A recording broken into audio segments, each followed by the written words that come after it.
Om Namo Bhagavate Vasudevaya. Om Namo Bhagavate Vasudevaya. Om Namo Bhagavate Vasudevaya. Welcome to today's reading from Sri Damodara Janani, Lord Damodar's mother, by His Holiness Sivarama Swami. We are going to begin chapter 10. Krishna fells the Arjuna trees. Balena Nishkarasaya Tanvag Ullukhalam Tad Damodarane Darena Tarasot Kali Tanghri Bandhav Nishpatetu Parama Vikramita Divepa Skandha Pravala Vitapau Krita Chanda Shabdav. By dragging behind him with great force the wooden mortar tied to his belly, the boy Krishna uprooted the two trees. By the great strength of the Supreme Person, the two trees with their trunks, leaves and branches trembled severely and fell to the ground with a great crash. This is from Srimad Bhagavatam, Canto 10, Chapter 10, verse 27. Welcome all. Mukam karoti vachalam pangum langhate girim yat kripatamham vande Shri Gurum Dinatarinam Paramananda Madhavam Shri Chaitanya Ishwaram Hari Om Tat Sat. Krishna was lost in thought. His friends whispered, He is in one of those moods again. Is he planning to rob some storeroom of milk products, not with that motor tied to his waist? Then is he thinking of how to get revenge on his mother?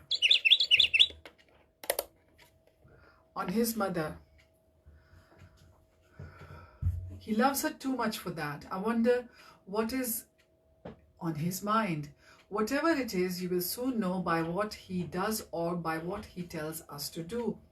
Having relived the history of how the demigods Nal Kuber and Manigriv came to the trees in Gokula, Krishna knew that the initiative was his.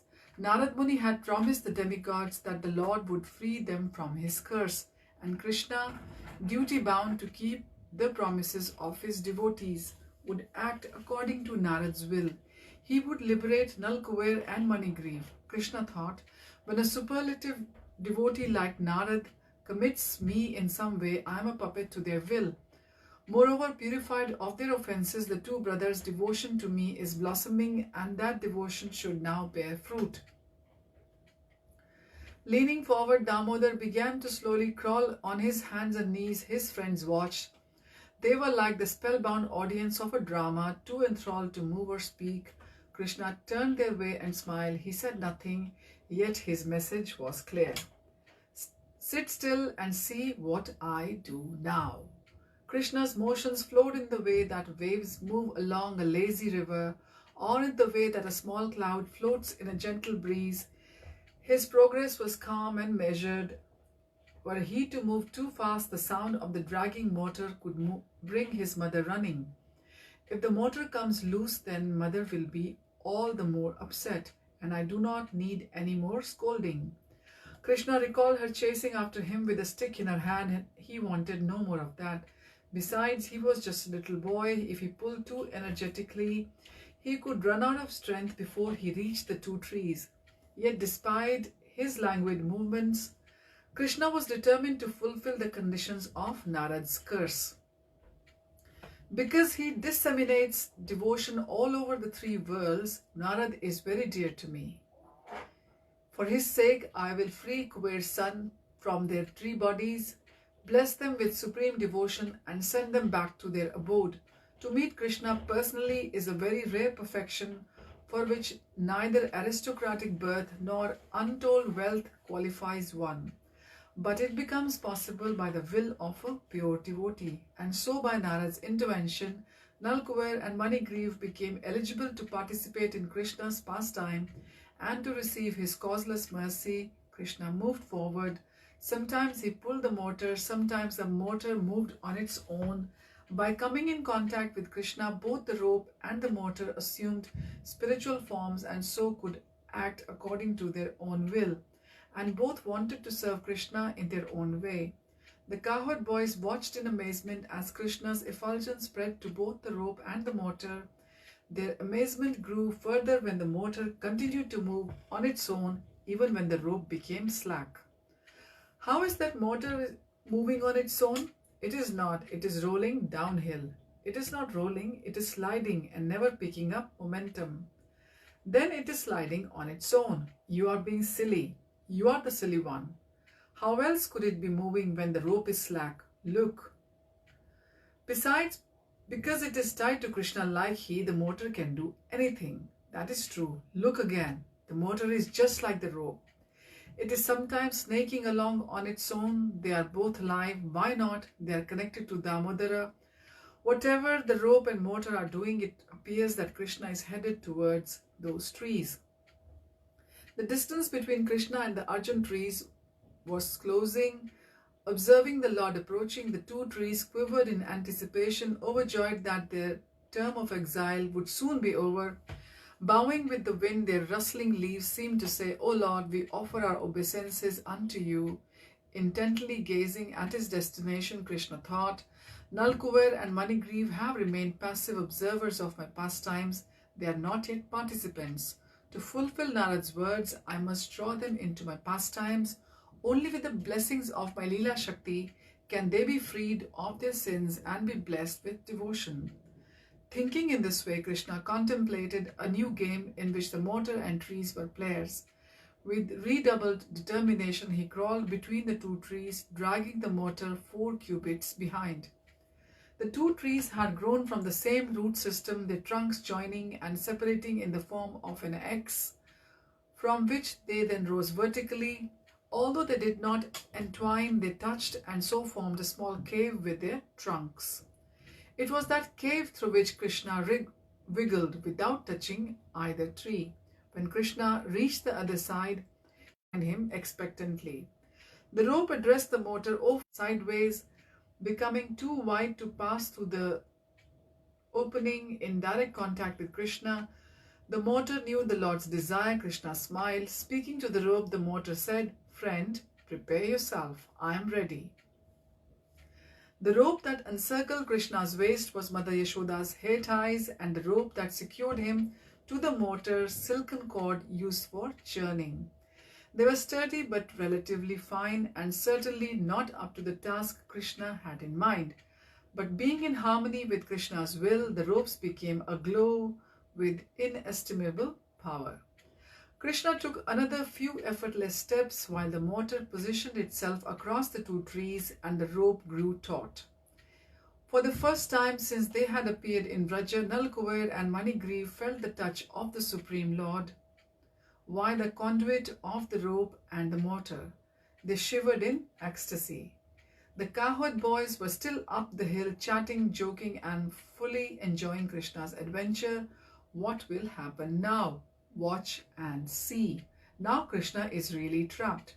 Not only is he tied to the motor, he is now restrained by the trees.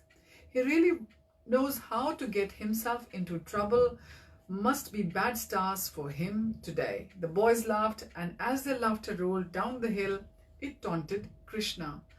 Let us see you get out of this mess. But Krishna merely smiled in their direction, his curly hair hanging over his shoulders, his eyes sparkling with mischief. Then without a word, he placed his left hand on the rope. Was it taut? It was. Did it feel substantial? It did. Summoning all his strength, his lotus face intense, his brow furrowed, his teeth and lips clenched, Krishna tugged at the trees, although he had suitably exerted himself. Because the rope suddenly went slack, Krishna fell back, legs flailing. The cowherd boys roared in appreciation. This was better than they could have hoped for. Krishna sat up. What happened? The motor was pushing in front with greater strength than he, thus making the rope slack and causing Krishna to fall. It did not want Krishna to overexert himself or to blister. His hands with the rope, Krishna's lotus mouth opened in wonder. How amazing were his pastimes! The two trees felt an intolerable pressure leaning against him, pressure incomparable only to the weight of the whole universe. Their leaves and branches trembled as in an earthquake, and their trunks groaned in pain. O Lord! Then gradually, gracefully, the stately Arjunas fell away from the mortar, leaning somewhat to the side so that their branches did not touch Krishna. As they fell, the mortar rolled in between their trunks and came to rest by Krishna's lotus feet. Krishna patted it as he would a favorite calf. By felling the trees, Krishna again miraculously displayed two contrary characteristics: his inestimable power as a supreme lord and his unbounded sweetness as a little child. This phenomenon was also seen earlier when no length of rope was able to encompass his chubby girth. This time Krishna had effortlessly toppled the trees. It was a feat displayed by his Aishwarya Shakti, yet his Madhurya Shakti ensured that his world-enchanting role as Yashoda's son was never compromised.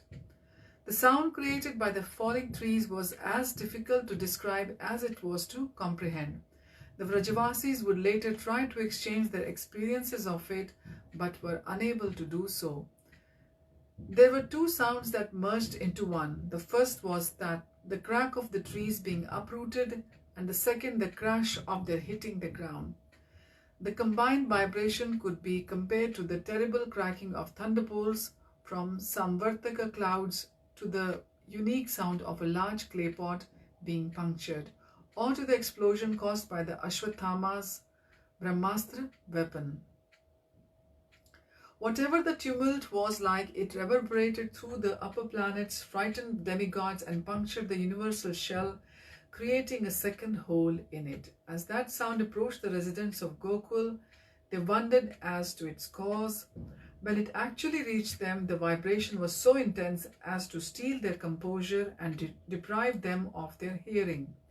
The Vrajavasis were frantic. In such a state of heightened anxiety, by Krishna's will, they fainted into the arms of the earth, which suddenly turned feather soft.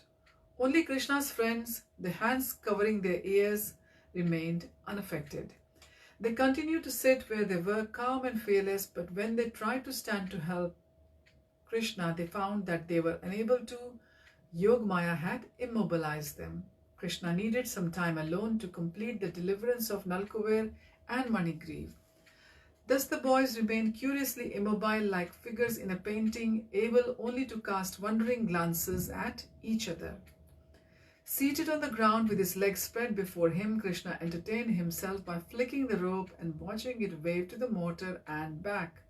He laughed to see the ropes dancing and to feel the tremor it caused in his hand. Although Krishna could uproot the powerful Arjun trees, he was unable to free himself of his mother's rope of affection. In time, great poets steeped in devotion would eulogize this pastime of the Lord with the wonderful prayers: Syamanga Dyuti Kinkini Dhvani Dharam Ringati Ranga Pradam Karashch Chashwad Udukhalam Khara Kharat Kara Kara Prakara Pratham Vispurja Pratimarjuna Dvaya Katat Kararjitat Kautukat Prayavrita Nirikshanam Vrajavadhu Lalayasya Balyam Stube. I adore the childhood years of the darling of Raja's women. During this time, Krishna's dark blue body was very effulgent, and the bells around his ankles and waist made a jingling sound, kinkini, kinkini. He delighted everyone with enchanting crawling movements, the same crawling with which he later dragged a mortar. With the sounds khara khara, and effortlessly uprooted two Arjuna trees. As the trees made a loud cracking sound, he curiously looked behind himself and smiled. Although eternally liberated, Krishna appeared to be bound to the grinding mortar. Although inconceivably pure, he was tainted by the pastimes of stealing, and although the only cause of salvation, he remained bound by the affection of his mother. Having toppled the two gigantic trees, he now played with the rope and mortar, hiding the treasure of his unlimited powers beneath the ornamented carpet of childish pastimes. Suddenly, the two effulgent forms of Nalkuber and Manigriv emerged from the fallen trees. Although they had been naked at the time of being cursed, They were now richly attired in celestial clothes, ornaments and crowns. Narad had ensured that they would not be unclothed when appearing before the Lord. As the demigods rose into the air, their striking beauty radiated splendor throughout the surroundings.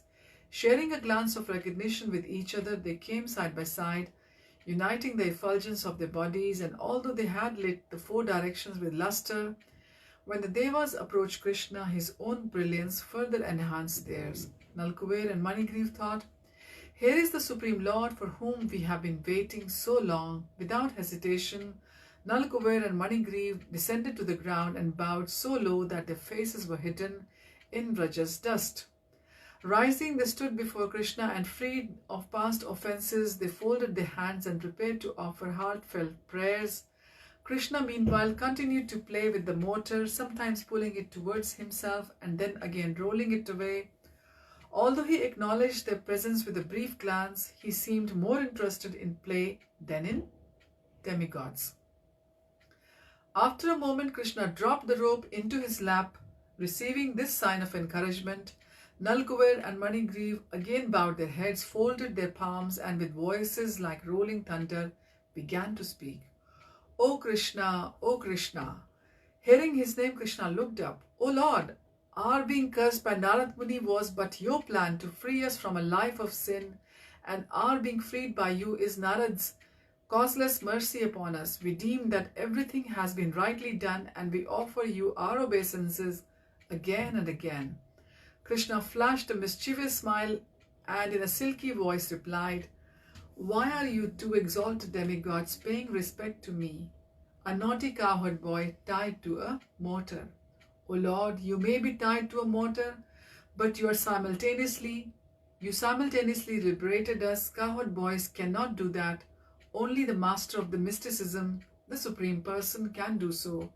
And you are that Supreme Person, the knower of everything, past, present, and future." Krishna clapped his hands and laughed. "Why make up the fanciful tale of me being the master of creation? Can you not see who I am?" Nalkuver understood that the Lord was enjoying his exchange, and he happily obliged. "Long ago we heard our father speak of your glories. He cried many authoritative texts that reveal the original form of the Supreme Lord to be one of a Gopa. What text did you hear? The Brahma Samhita, for example, in which the Creator states, Ishvara Parama Krishna. Krishna is the supreme controller of all controllers. There are so many persons by the name of Krishna, Manigriv replied, but there is only one who tends to Surabhi cows, who is served by many gopis, and who plays the flute. Krishna turned his head sideways but said nothing, yet a nod of his head indicated that he was curious to hear what else the demigods had to say. Since Krishna seemed to acquiesce to Manigriv's claim that he was the Supreme Lord, the two brothers began to glorify he who now sat before them with the innocent expression of an inquisitive child. "O Lord, you have mercifully liberated us, and that is befitting, for you were the ultimate cause of our bondage." We'll resume our reading next time. Thank you for joining. A very happy Govardhan Puja Day to all of you. Giraj Govardhan ki jai. Haryam Tat Sat. Hare Krishna.